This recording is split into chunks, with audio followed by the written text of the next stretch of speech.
Hoy deseo continuar con el tema que comenzamos la semana pasada y se trata de la redención. Yo siento del Señor que vamos a estar un par de semanas tratando este tema y vamos a ver los diferentes aspectos que encierran la redención.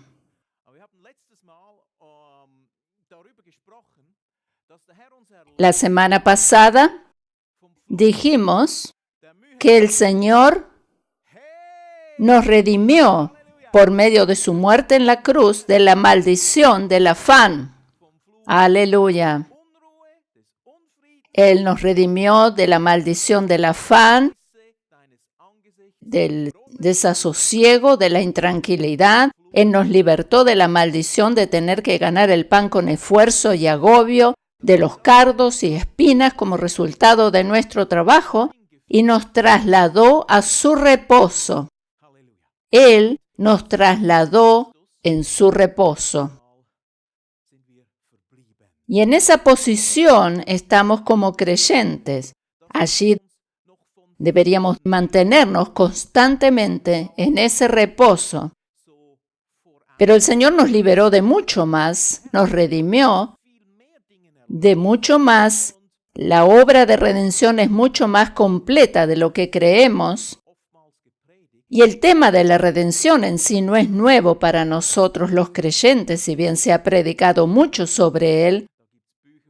Muchos predican sobre la redención. Hay libros que se han escrito, muchos libros se han escrito al respecto. Pero siento que el Señor desea que profundicemos más en el estudio de este tema, observándolo especialmente desde el ángulo de la gracia, lo cual nos llenará de asombro. A través de la historia, casi cada generación ha experimentado de manera especial algún movimiento del Espíritu Santo, pero nosotros nos encontramos en la generación donde la gracia de Dios es revelada y manifestada de una forma muy especial. El Evangelio de la gracia no viene, o mejor dicho, el movimiento de la gracia, si lo podemos llamar de esa manera, no llega esta vez por medio de ningún ministerio itinerante, sino a través de la iglesia local.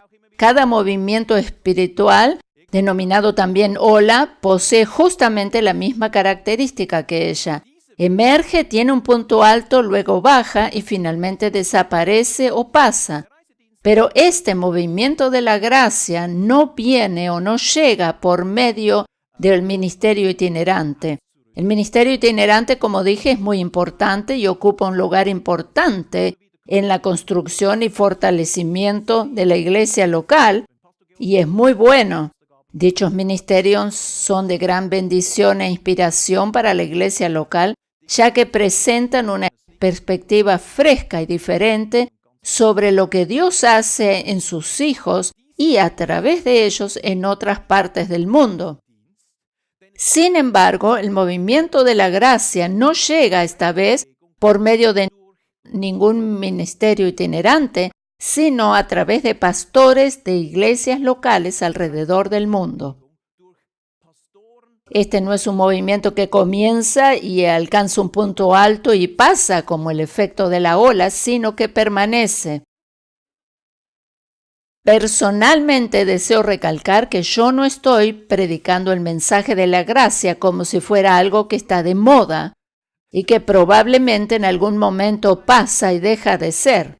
Esto no es una moda.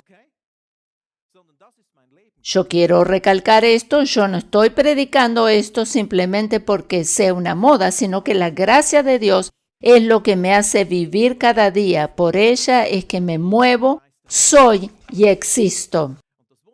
La gracia de Dios es todo para mí. Conforme el Señor me va revelando más y más de su bendita gracia, todo me resulta mucho más fácil y simple. Él me va liberando de mis inútiles esfuerzos y me va enseñando a tomar continuamente de la inagotable fuente de su gracia para cada cosa que debo hacer. Por eso, repito, El mensaje de la gracia divina no es simplemente uno que es predicado esporádicamente por algún ministerio itinerante, ni mucho menos una ola que viene y se vuelve a ir, sino que el mismo Espíritu Santo va revelando la infinita gracia de Dios en toda su magnitud a los pastores de iglesias locales a través del mundo entero para permanecer en ellas para siempre. Por esa razón, mi mayor deseo es que este mensaje se expanda entre muchos preciosos pastores a través del mundo, independientemente del tamaño de sus iglesias, para la gloria de Dios. Ya han venido muchos pastores a visitarnos aquí, siendo atraídos por el maravilloso mensaje de la gracia divina. Y este movimiento de la gracia del último tiempo procede de Dios y no puede ser detenido de ninguna manera.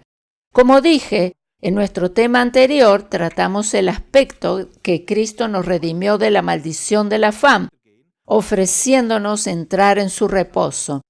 Hoy vamos a seguir adelante con el tema y vamos a tratar el aspecto que fuimos redimidos de la maldición de la pobreza. Y la semana próxima hablaré sobre la redención de la enfermedad en combinación con la participación de la Cena del Señor. Vamos a ver ciertos aspectos sobre la profundidad del significado de la Santa Cena y cómo ella fue instituida para nuestra sanidad, que nos llenarán de asombro y gratitud. Vas a ver lo hermoso que es descubrir esto. Vamos a ver la profundidad del significado de la Santa Cena y lo que ella significa para nosotros, algo que quizás nunca has visto, cómo la Santa Cena nos produce sanidad. Hoy deseo enfatizar este aspecto que fuimos redimidos de la maldición, de la indigencia, de la miseria y de la pobreza. Somos redimidos de la maldición de la pobreza. Y esta es una de las bendiciones del nuevo pacto.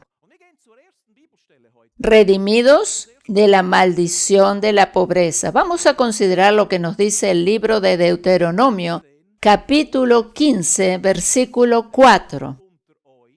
Deuteronomio 15, 4. Entre ustedes no deberá haber pobres.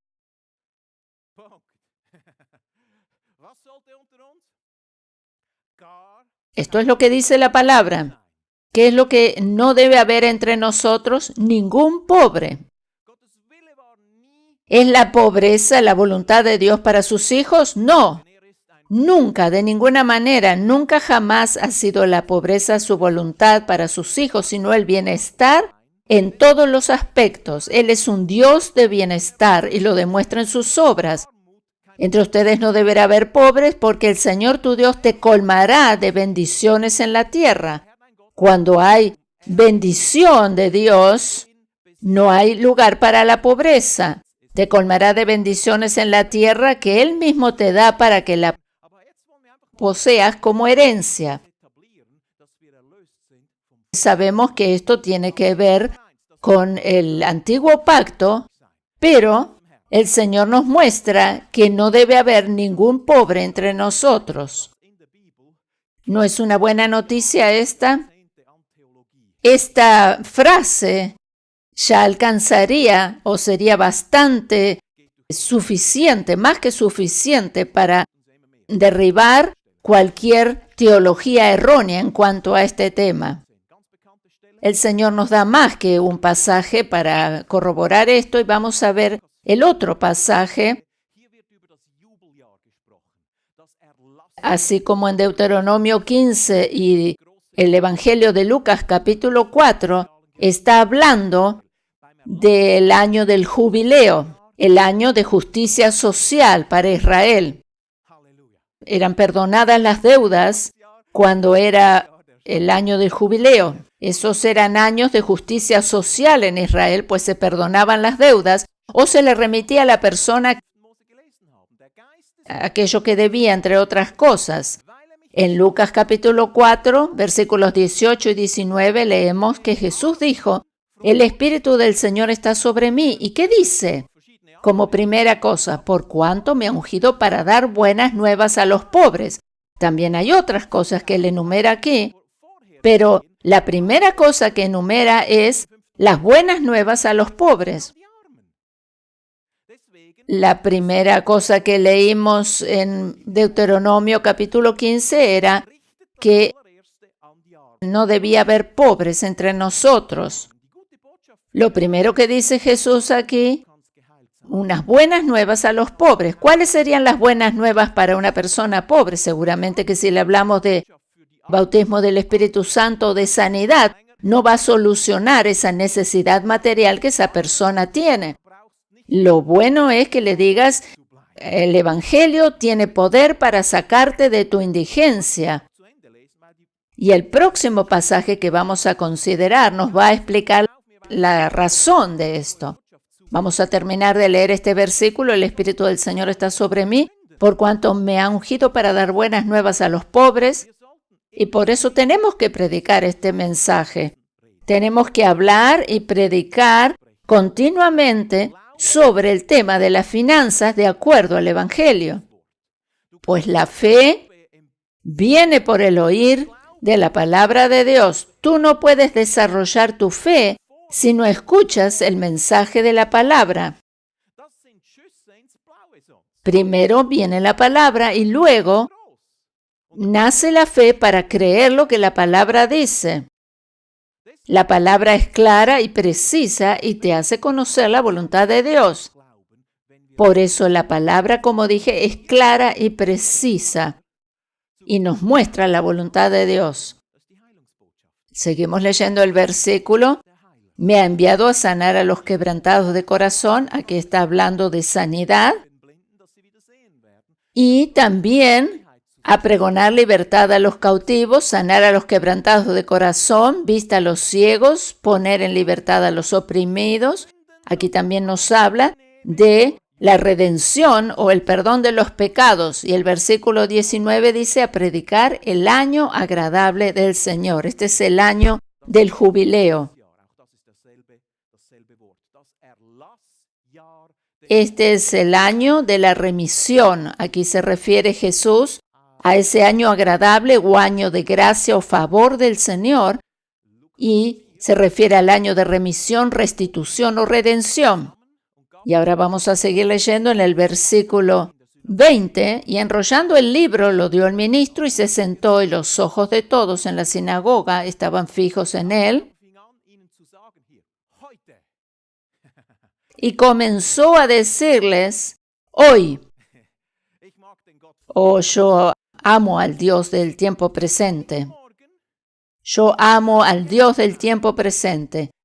Hoy, Él no dice mañana o en el milenio o en la eternidad, en algún momento lejano, cuando algún día estés en el cielo, sino que dice hoy, aquí y ahora. Repite conmigo, hoy. Di conmigo, hoy se ha cumplido esta escritura delante de vosotros. ¿Qué es lo que fue confirmado? ¿Cuál es la palabra que se cumplió? Esta palabra del año agradable del Señor, que no debe haber ningún pobre o que ninguna persona debe quedar en la pobreza. Vamos a ver un tercer pasaje que nos aclara mucho más sobre el tema. 2 Corintios capítulo 8, versículo 9, porque ya conocéis la gracia de nuestro Señor Jesucristo, que por amor a vosotros se hizo pobre, siendo rico, para que vosotros, con su pobreza, fueseis enriquecidos. Jesús se hizo pobre para que con su pobreza nosotros fuésemos enriquecidos. Bueno, muchos sostienen que este pasaje solo se refiere a una riqueza espiritual. Es algo espiritual nada más. Sin embargo, debo decirte que si tú lees detenidamente los capítulos 8 y 9 de 2 Corintios, te darás cuenta que de lo que menos se trata es de algo espiritual, sino que se refiere en los dos capítulos bien concretamente al tema de las finanzas o el dinero. Comienza mencionando la ofrenda para los santos en Jerusalén y habla una y otra vez del tema del dinero. Estos son los dos capítulos por excelencia que hablan de las finanzas en el Nuevo Testamento. Y en medio de todo este tema financiero, nos dice Pablo que Jesús se hizo pobre para que nosotros con su pobreza fuésemos enriquecidos. Esta es la manera de pensar de nuestro Padre Celestial y de Jesucristo. Dios no solo se ocupa de salvarnos, sino que desea que nos vaya bien en todo sentido, no solo espiritual, sino también física y materialmente. Habría más pasajes que hablan sobre el tema, pero por el momento es suficiente. Sabemos que la voluntad de Dios no es que haya pobres en medio de su pueblo, y para eso consideramos varios pasajes, tanto en el Antiguo Testamento, en los Evangelios, como en las epístolas del Nuevo Testamento. La Biblia nos habla que cada verdad debe ser corroborada por al menos 2 o 3 testigos. Ahora vamos a ver la razón por la cual existe la pobreza.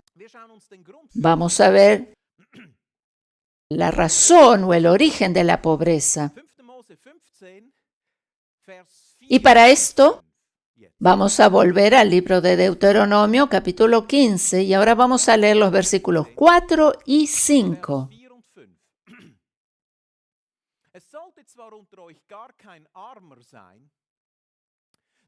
Entre ustedes no deberá haber pobres, porque el Señor tu Dios te colmará de bendiciones en la tierra que Él mismo te da para que la poseas como herencia. Y así será siempre y cuando... Tal vez alguno puede pensar, hasta ahora íbamos bien, pero ¿por qué mencionas ahora la condición? Es importante considerar esta frase para comprender correctamente el tema que estamos tratando. Siempre y cuando. Muchos creyentes piensan que Dios, en el nuevo pacto, sigue siendo uno que pone condiciones para bendecirnos, y esto es erróneo. Él no es así ahora.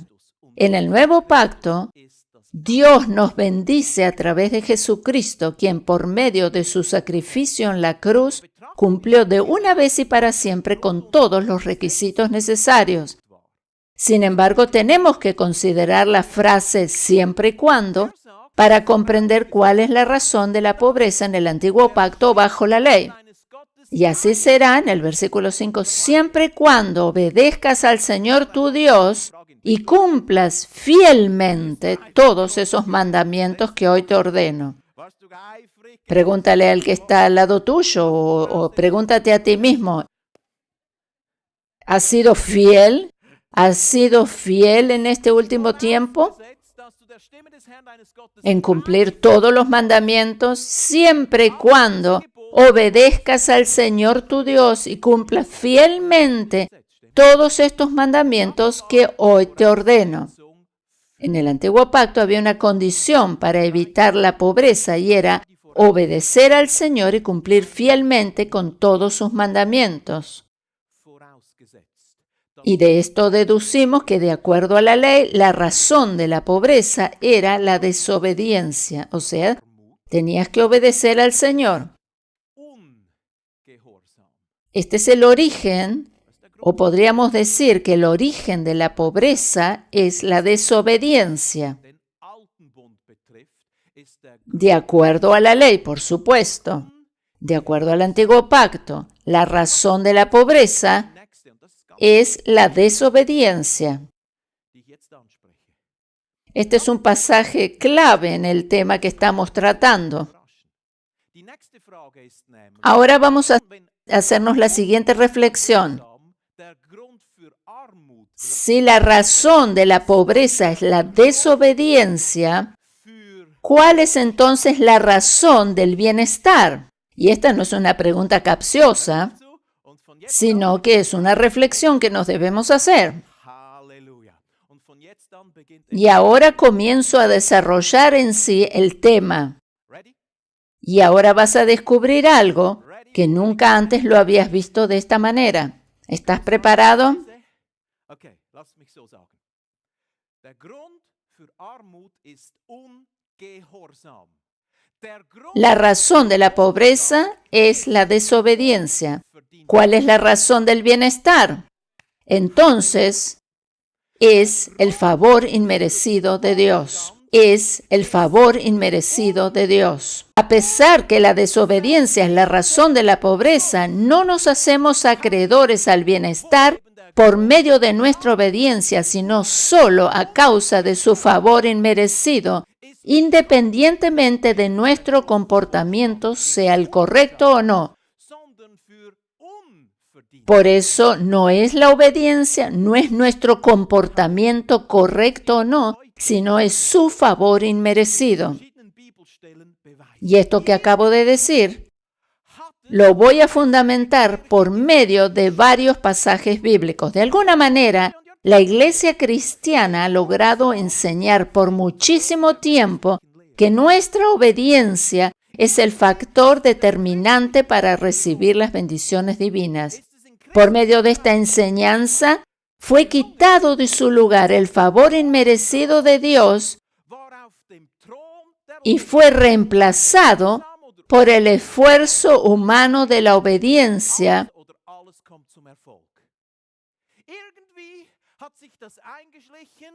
En sí se ha enseñado que de nuestra obediencia depende el éxito o el fracaso. Naturalmente que es Satanás quien está detrás de todo esto.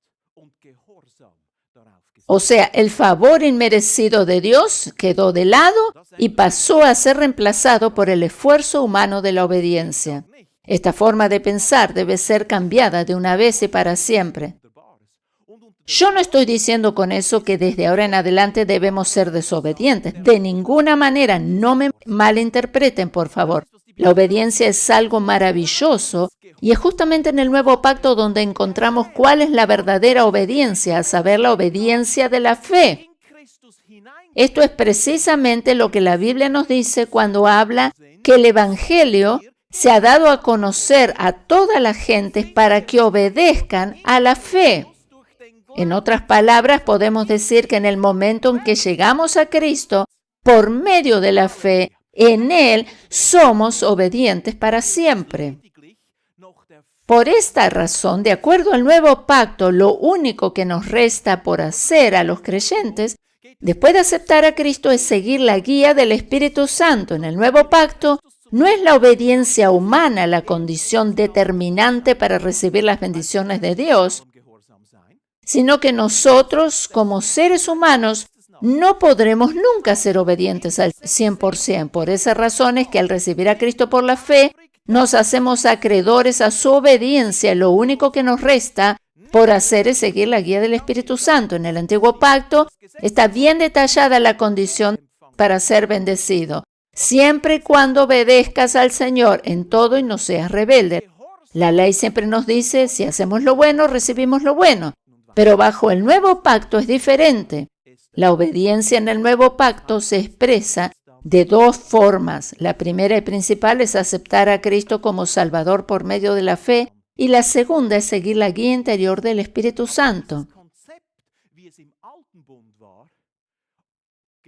El concepto de la ley, obediencia igual a bendición o desobediencia igual a maldición, no lo encontramos más en el nuevo pacto porque Cristo nos redimió de la maldición de la ley. Para ampliar este concepto, me voy a remitir otra vez al pacto de Dios con Abraham. ¿Y sabes por qué? No es que hice un arreglo con Abraham porque él no vive más, pero ¿por qué menciono una y otra vez el pacto que Dios hizo con Abraham?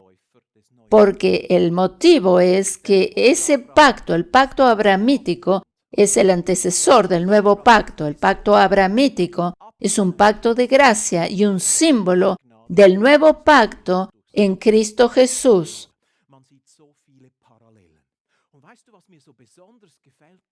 Si lo estudiamos con detención, vamos a encontrar muchos paralelos entre ambos. Lo que me agrada sobremanera del pacto abrahamítico es que se puede ver cómo termina.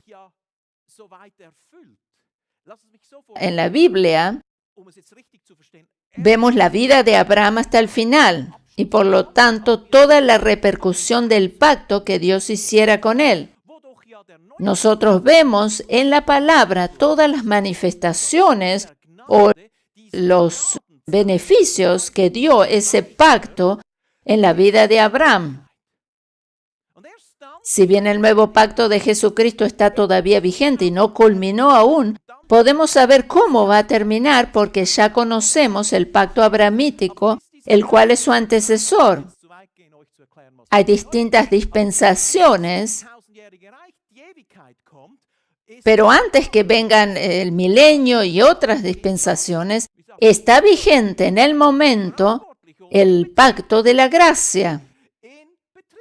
Y nosotros, como dije, todavía no llegamos al final del pacto de la gracia. Quizás no lleguemos tampoco a verlo hasta el final, porque a lo mejor dura más que nuestra vida sobre la tierra o el Señor viene y nos lleva.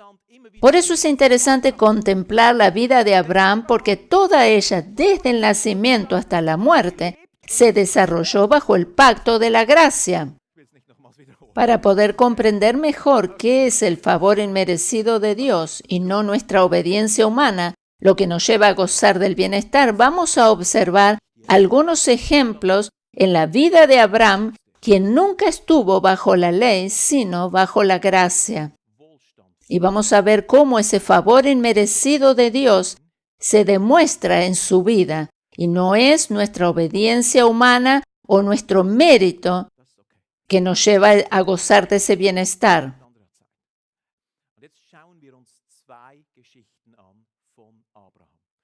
Vamos a ver dos historias o dos pasajes en la vida de Abraham. Vamos a ver dos historias o dos pasajes en la vida de Abraham. Él nunca estuvo bajo la ley, sino que él siempre estuvo bajo la gracia. Aun cuando Dios cambió su nombre, cuando hizo ese pacto con él, toda su vida se desarrolló bajo la gracia de Dios. En Génesis, capítulo 12, versículo 1, en Génesis, capítulo 12, versículo 1, en Génesis capítulo 12, versículo 1, vemos que Dios le dijo a Abraham que se fuera de su tierra y de su parentela a la tierra que él le iba a mostrar. Le dijo que se fuera de Ur de los Caldeos, donde él vivía, a la tierra que él le iba a mostrar. Y ese lugar era Betel, en la tierra de Canaán. Y Abraham obedece al mandato divino y luego de varias estaciones llega a ese lugar que Dios le había prometido, la tierra de Canaán. Él llega, luego de varias estaciones, a Betel y se radica allí. Esta era la perfecta voluntad de Dios para él. Más tarde, a causa de un gran hambre en aquel lugar, Abraham decide irse a morar a Egipto. Cada vez que en la Biblia aparece que alguien se muda a Egipto, está siempre asociado con desobediencia.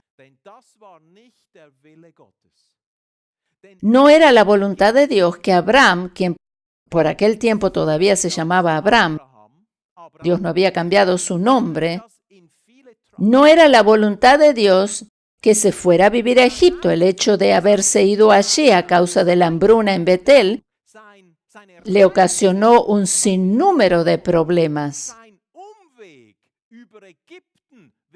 O sea, esta vuelta, digamos, que dio por Egipto a causa de la hambruna en Betel le ocasionó un sinnúmero de problemas. Él mintió para salvaguardar su vida. A causa de esto, el faraón se llevó a su esposa para su harén. Allí conoció a Agar, la cual pasó a ser su esclava, quien más tarde le ocasiona los grandes problemas que ya conocemos. Allí conoció a Agar, la cual pasó a ser su esclava, quien más tarde le ocasiona los grandes problemas que ya conocemos. Todos esos problemas que se los podría haber evitado él si se hubiera quedado en la tierra que Dios le había dado. Él tendría que haberse quedado en Betel.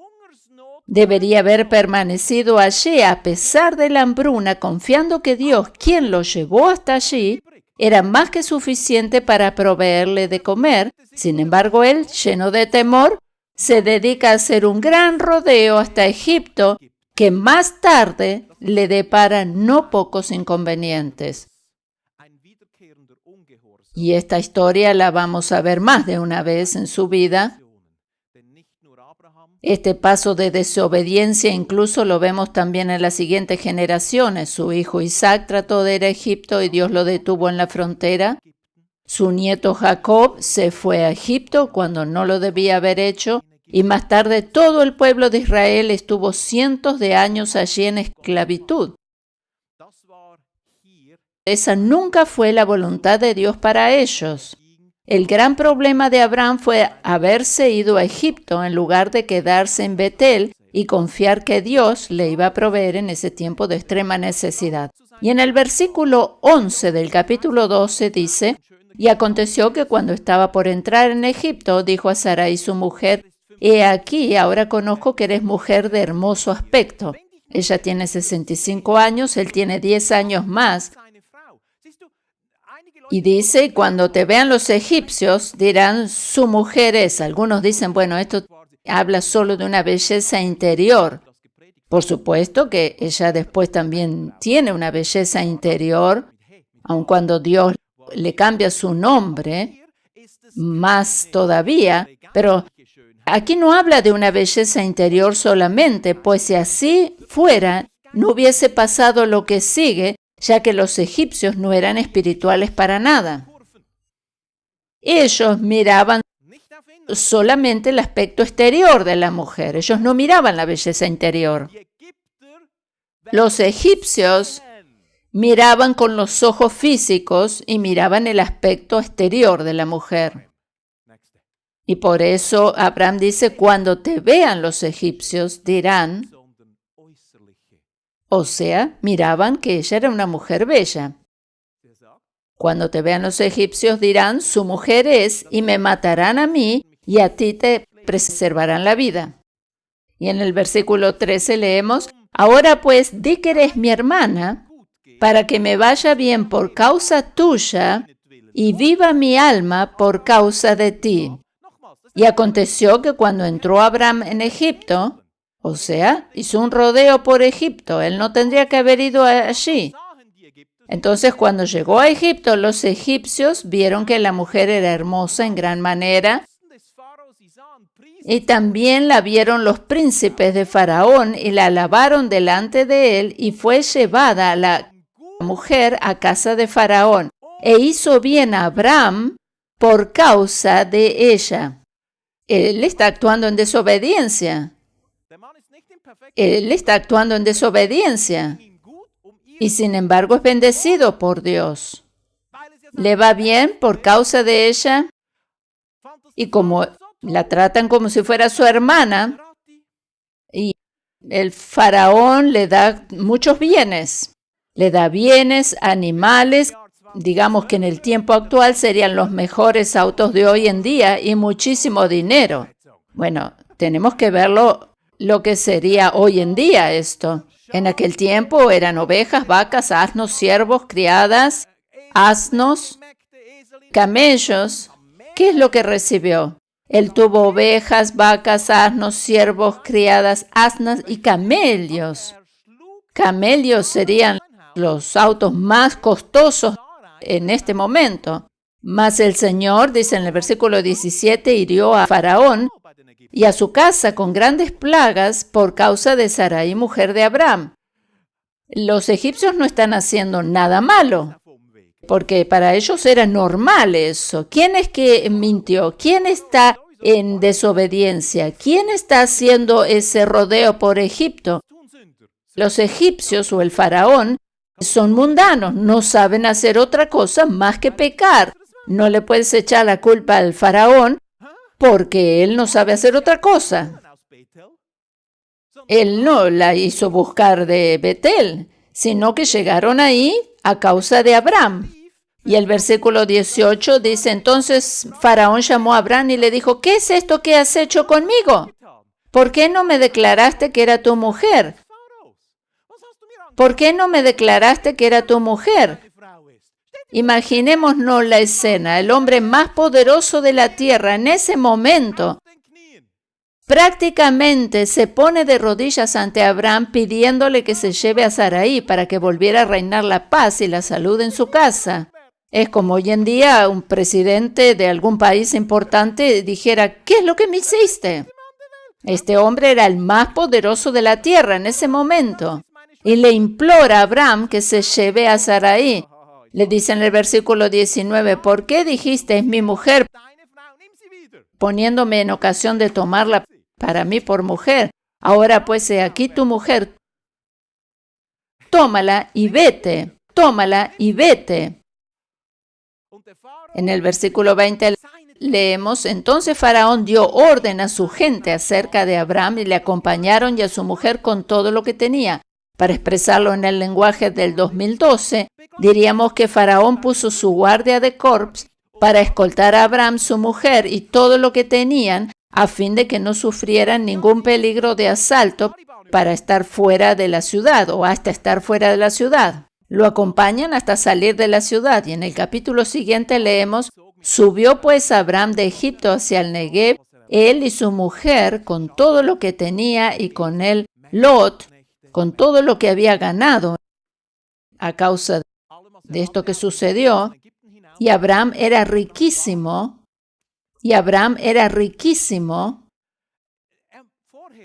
Antes era rico. Y ahora, aún estando en desobediencia, es mucho más rico a causa de todo lo que había dado el faraón. ¿Cómo se entiende esto? Es así, como lo relata la palabra. Debemos quitar de nuestra mente el pensamiento que si no somos obedientes o si no llenamos tal o cual requisito, Dios no nos puede bendecir. Esto es una forma errónea de pensar. Ese pensamiento decimos, si no hacemos esto y si soy obediente y si hago esto y si lleno tal y cual requisito, entonces Dios me va a bendecir. Dios me va a bendecir. Tenemos que quitarnos esta forma errónea de pensar porque Él nos bendice simplemente a causa de su gracia y no por nuestros méritos o esfuerzos personales. Esta manera errónea de pensar nos ha mantenido en esclavitud. Yo estoy seguro que si así no fuera, hoy en día estaríamos mucho mejor en lo que a finanzas se refiere. Pero gloria a Dios que ahora que tenemos esta revelación o la revelación de esta verdad, podemos cambiar nuestra forma de pensar en este sentido. Más vale tarde que nunca. O sea, él se va de vuelta y volvió por sus jornadas desde el Negev hacia Betel, hasta el lugar donde había estado antes su tienda entre Betel y Jal. Este es el lugar que Dios le quería tener al principio, con la diferencia que después de hacer todo ese rodeo por Egipto, vuelve al lugar donde Dios lo quiere tener. ¿Con qué diferencia? Que ahora es mucho más rico que antes de salir de allí. Yo no estoy diciendo con eso que no importa si hacemos un desvío en el camino, ya que el Señor nos va a bendecir de todas maneras. Yo no digo eso. Lo que estoy tratando de mostrarte es que si nos desviamos, nos acarreamos problemas a nosotros mismos, pero la obediencia o el comportamiento correcto no es el factor determinante para que el Señor nos bendiga. Él lo hace simplemente a causa de su gracia. En el versículo 16 del capítulo 12 habíamos leído por qué Él es tan próspero. El faraón hizo bien a Abraham por causa de ella. El hecho de que Sara estuvo en el harén de Faraón fue de gran beneficio para ella y para Abraham más tarde. Era un mal lugar para ella, pero estoy seguro que Dios la protegió. aún en la desobediencia y desvío de su perfecta voluntad para que no les sucediera nada. Y es justamente esa la razón por la cual sobrevinieron plagas sobre la casa y la gente de Faraón. Und jetzt schau dir das an. La palabra que aquí dice en hebreo, Ist im Hebräischen la palabra que explica esto por causa de ella, es la palabra original que significa abur, und von Babur gibt's o que es abur, y hay cerca de 40 formas diferentes en que esta palabra se usa en la Biblia, las cuales derivan de la palabra original abur o abar. und nur ein Lo interesante es que una sola vez es usada con una H al final, mit H am Schluss. y justamente es en este versículo. Einziges Mal. Judaismus Muchos estudiosos del idioma hebreo se devanan los sesos tratando de saber el porqué de esta diferencia y no llegan a ninguna conclusión. am Schluss ein H hat. Sie kommen auf keinen Grund. Anteriormente habíamos visto Und wir wissen, warum das que la letra H, la cual es la quinta del alfabeto hebreo, representa a la gracia divina. Alphabet und He, H. Y habíamos visto también el profundo significado que significa o que significó el cambio de sus nombres de Abraham y Sarai, a quienes Dios les otorgó parte de su misma naturaleza, su gracia divina, Das vor in der Bibel. representada en la letra H, dándoles un nuevo nombre y una nueva identidad. Esto nos muestra que a Abraham le fue bien a pesar de su desobediencia y desvío en el camino a causa de la gracia o favor inmerecido de Dios. Hier ist der erste Beweis. Woher stammt Armut? Habíamos visto al comienzo de esta enseñanza que según el antiguo pacto la pobreza viene a causa de la desobediencia. Sin embargo, el bienestar no llega a causa de la obediencia, como sería lo lógico pensar, ni por nuestro mérito, sino solo a causa de la gracia o favor inmerecido de Dios. Si bien Abraham es protegido y bendecido sobrenaturalmente en esta ocasión, aun a pesar de hacer un desvío en el camino y apartarse de la perfecta voluntad de Dios, él vuelve a hacer un error similar aproximadamente unos 25 años más tarde. Selben Fehler, Él vuelve a hacer un error similar. O sea, 25 años más tarde, él vuelve a hacer un error parecido. Y este relato lo encontramos en Génesis capítulo 20, desde el versículo 1. schau dir das an. Abraham aber De allí partió Abraham a la tierra del Negev und wohnte y acampó entre Cades y Shur y habitó como forastero en Gerar. Gerar ist die letzte. Este es el punto fronterizo más cercano a Egipto. Das heißt, er zieht wieder nach Y eso quiere decir que a pesar de su experiencia anterior, él está otra vez de camino a Egipto.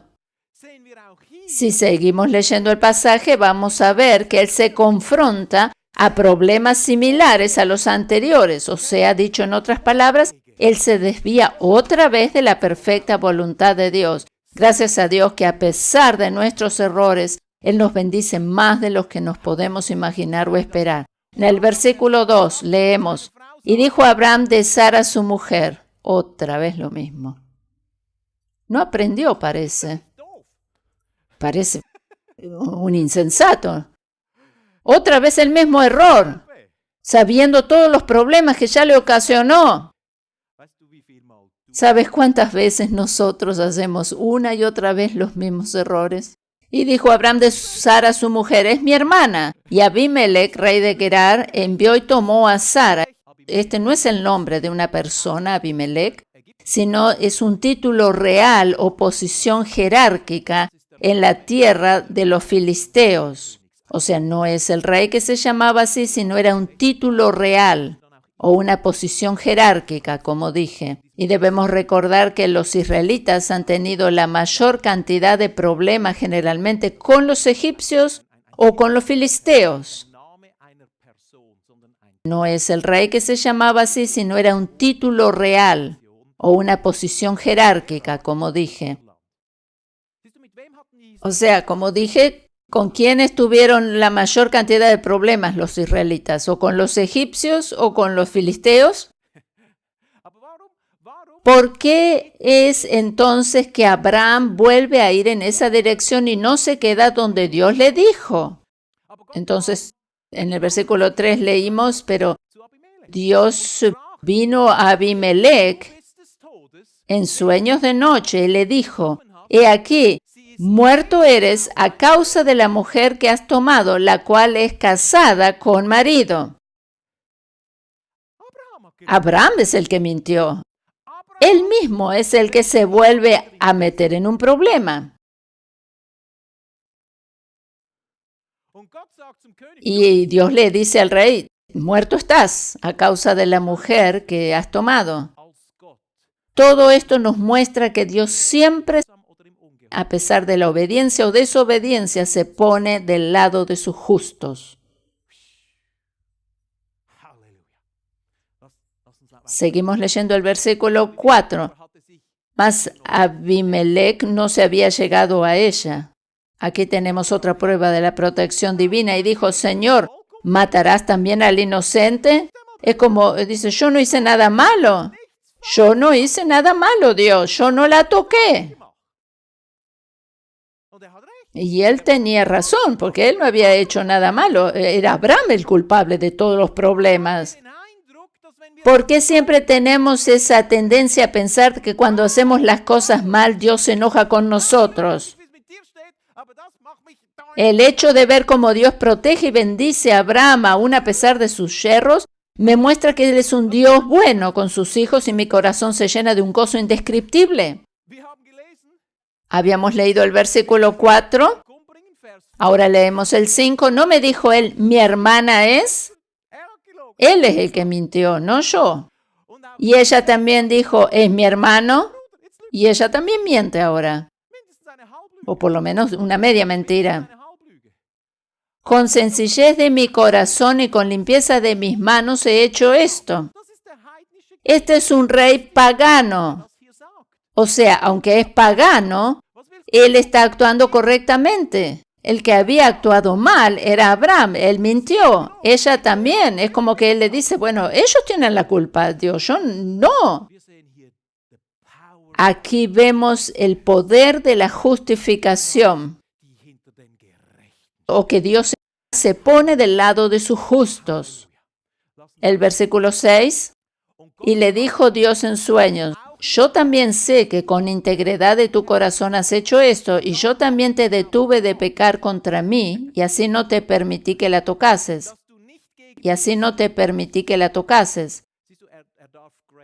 Dios no permitió que tocara a Sara. Nadie puede tocar a aquellos que están bajo la gracia divina. Aquellos que se ponen en contra de la gracia son los que pecan. Pecamos cuando nos ponemos en contra de la gracia divina. Esto no lo vamos a hacer nunca. Versículo 7. Ahora pues,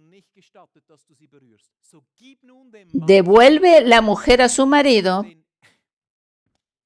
Y mira lo que Dios le dice aquí. Porque él es profeta. Es como que Dios dice, este es mi hombre.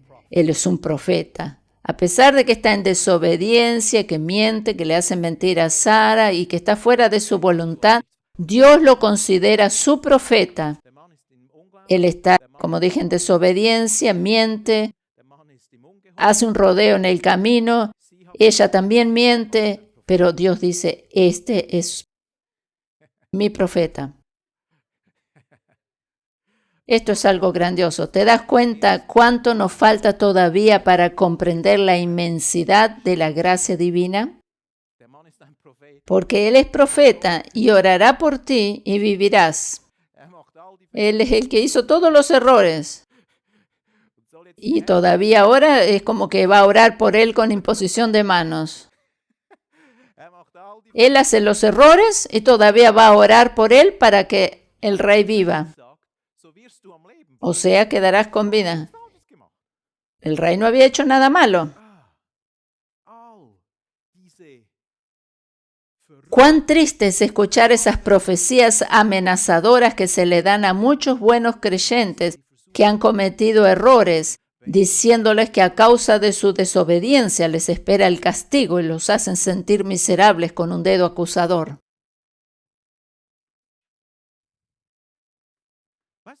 ¿Sabes cuál es el problema? Que la gran mayoría en el cuerpo de Cristo no ha comprendido en absoluto lo que la gracia divina significa. Esta es la razón por la cual este mensaje de la gracia debe ser expandido.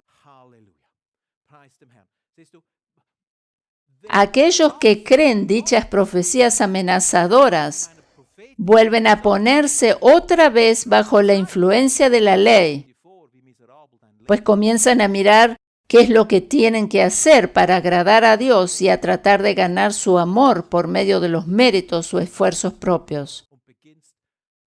Si crees profecías amenazadoras de este tipo, tú te pones otra vez bajo la ley. Esta es la razón por la cual en nuestra iglesia no he fomentado el ministerio profético. La gran mayoría de lo que se dice bajo el título profecía está equivocado. Nosotros fomentamos la gracia. Como creyente del nuevo pacto, debes ser guiado directamente por el Señor a través del Espíritu Santo que vive en ti y no por una profecía. Seguimos leyendo, Él orará por ti y vivirás, y si no la devolvieres, sabe que de cierto morirás tú y todos los tuyos. Es como que todo el reino se le venía abajo. El versículo 8, entonces Abimelech se levantó de mañana y llamó a todos sus siervos y dijo todas estas palabras en los oídos de ellos, y temieron los hombres en gran manera. Después llamó a Abimelech a Abraham y le dijo, ¿qué nos has hecho? ¿En qué pequé yo contra ti que has atraído sobre mí, sobre mi reino, tan grande pecado? Lo que no debiste hacer has hecho conmigo. Dijo también Abimelech a Abraham, ¿qué pensabas para que hicieses esto? En el versículo 11, y Abraham respondió, porque dije para mí, ciertamente no hay temor de Dios en este lugar y me matarán por causa de mi mujer. La pura verdad es que él temió por su vida, pero lo intenta formular un poco espiritual. Dice, bueno, en realidad yo lo quería ver de una forma espiritual. Esto es lo que le está diciendo. Él temió por su vida. En el versículo 12, y a la verdad también es mi hermana, hija de mi padre, mas no hija de mi madre. Pero bueno, no era del todo mentira, pero era una media verdad. Y le explica todo como si al rey le interesara esto. Hija de mi padre, mas no hija de mi madre, la tomé por mujer. Y cuando Dios me hizo salir errante de la casa de mi padre, yo le dije, esta es la merced que tú harás conmigo, mas en todos los lugares donde lleguemos, digas de mí, mi hermano es. ¡Qué atrevido! Otra vez la misma historia. Él manda primero a Sara para protegerse él mismo.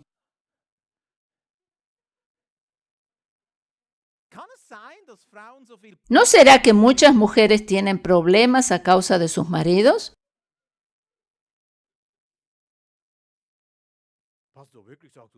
Quizás tú puedas estar en contra de mi opinión, pero medita sobre esto. ¿No será tal vez que por medio de tus actitudes equivocadas o los hombres les ocasionan problemas, los mayores problemas a sus esposas? El versículo 14. Entonces Abimelech, vamos a leer otra vez el versículo 13,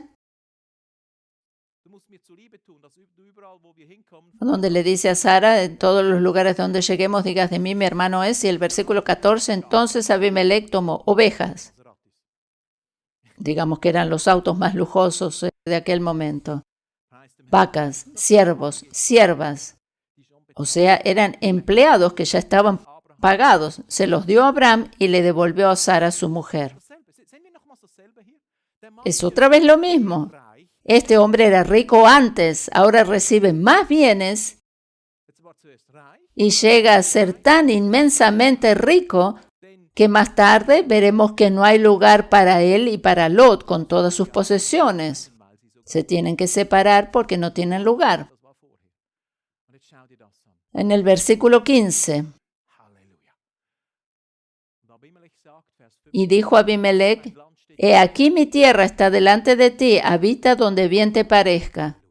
O sea, le da lugar todavía, o le permite. Y el versículo 16, y a Sara dijo, he aquí, he dado 1000 monedas de plata a tu hermano, o sea, a tu marido, 1000 monedas de plata. O sea, no solo le dio dinero, sino que le dio bienes. Mira que Él te es como un velo para los ojos de todos los que están contigo y para con todos. Así fue vindicada. Así fue vindicada. Esto nos habla de justificación. Esto nos habla de justificación. Dios está del lado de los justos. Él está de nuestro lado porque fuimos justificados en Cristo. Dios está del lado de los justos porque fuimos justificados en Cristo. Dios está a tu favor y a mi favor porque fuimos justificados. 2 Corintios 5:21. 2 Corintios 5:21. Este es un pasaje muy conocido, sin embargo te invito a meditar profundamente sobre él.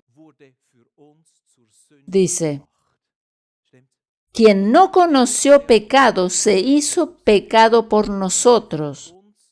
Él no conoció pecado, se hizo pecado por nosotros, para que nosotros, por medio de Él, fuésemos hechos justos con su justicia.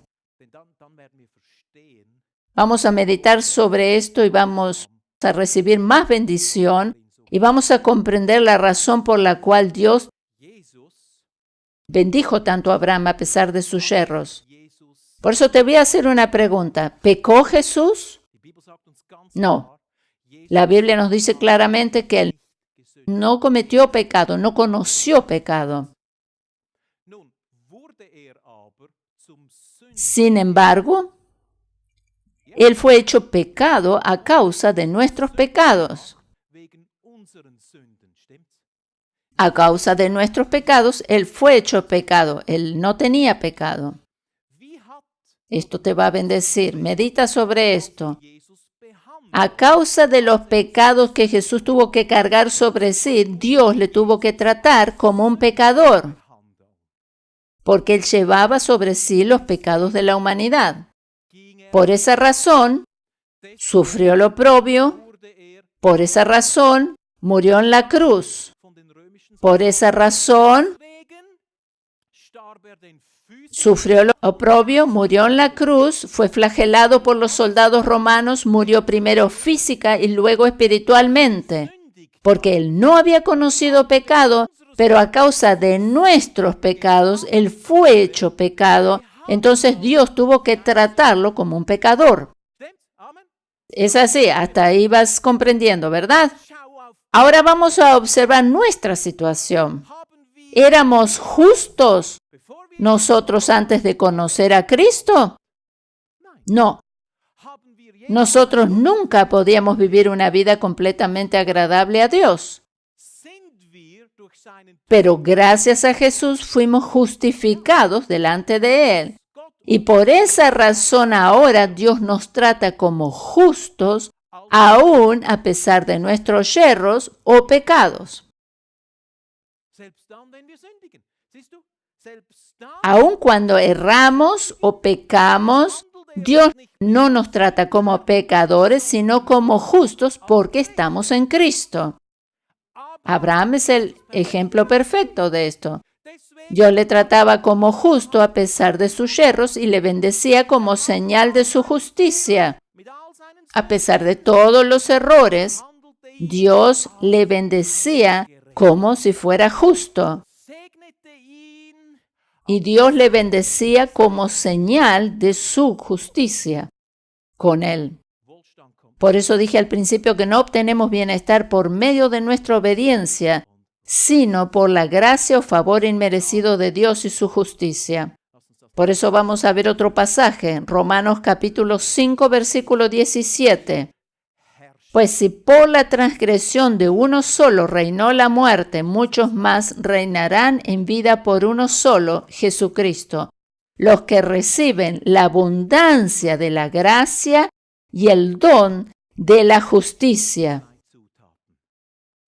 La gracia y la justicia. El trato de Dios con nosotros es por medio de su gracia y de su justicia. Somos bendecidos y somos justificados. El mensaje de la gracia no es para los que son perfectos, sino para aquellos que cometen errores y yerran y son imperfectos. El mensaje de la gracia no es para los perfectos, sino para los imperfectos. ¿Te das cuenta que el pacto de Dios con Abraham era un pacto de gracia? Dios le trataba de manera preferencial a causa de su justicia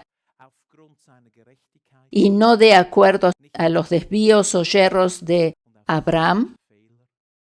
¿Por qué ha de tratarte Dios de acuerdo a tus errores si has sido justificado en Cristo? ¿Por qué ha de tratarte de manera diferente a Abraham si tú tienes la misma justicia? Abraham le creyó a Dios y le fue contado por justicia. Le fue contado por justicia. Nosotros creímos en Jesús y por eso mismo fuimos hechos justicia de Dios por Él, todavía mejor. No hay errores, ni yerros, ni pecados que puedan detener su bendición. Como resumen de toda esta enseñanza, decimos que fuimos redimidos de la maldición de la pobreza, de la indigencia y de la miseria. Fuimos redimidos de la maldición de la ley. Somos redimidos, fuimos redimidos. La obra de Cristo en la cruz nos otorga una redención completa. Jesús recibió el castigo que nosotros hubiésemos merecido a causa del pecado, a saber, juicio, castigo y muerte. Nosotros recibimos de parte de Él lo que no merecíamos. Justicia, gracia, perdón, salud, vida, bienestar. Alabado sea el Señor. Gracias, Jesús. Gracias. Amén.